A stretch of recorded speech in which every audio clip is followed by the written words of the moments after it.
ప్రస్తుత రాష్ట్ర ప్రభుత్వం అరాచక ప్రభుత్వం అని రాష్ట్రాన్ని ముందుకు తీసుకువెళ్లటం లేదని టీడీపీ అధినేత చంద్రబాబు సతీమణి నారా భువనేశ్వరి ఆరోపించారు.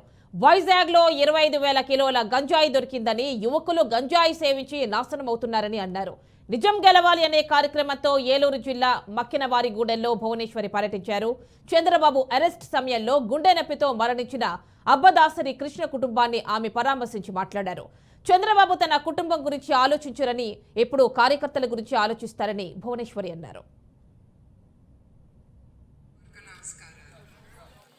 ఇక్కడికి వచ్చిన గ్రామ ప్రజలకు కూడా నమస్కారాలు.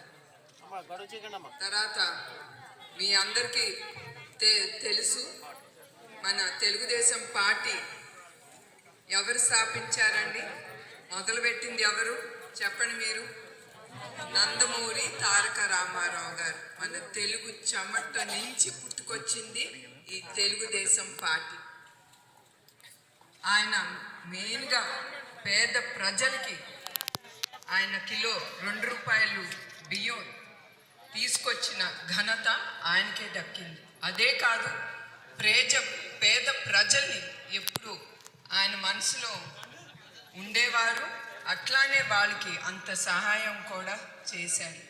అట్లానే చంద్రబాబు నాయుడు గారు ఆ పార్టీని నందమూరి తారక రామారావు గారు ఎట్లా ముందుకు తీసుకెళ్లారో అట్లానే కూడా ఆయన తెలుగుదేశం పార్టీని, పేద ప్రజల్ని మరియు మన తెలుగుదేశం కార్యకర్తల్ని అందరినీ ఆలోచించి ప్రతి అడుగు వేస్తున్నారు ఆయన.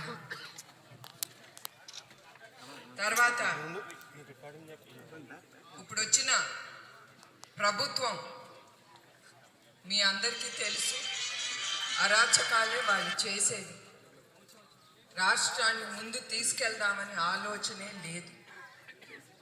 ఇప్పుడు మనం గంజాయి గురించి మాట్లాడితే, మొన్నే మీరు ఇనుంటారు, 25,000 గంజాయి విశాఖపట్నంలో దిగింది.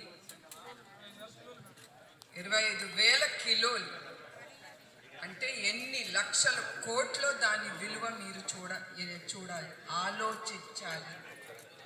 దాంతో ఏం చేసుకుంటారండి?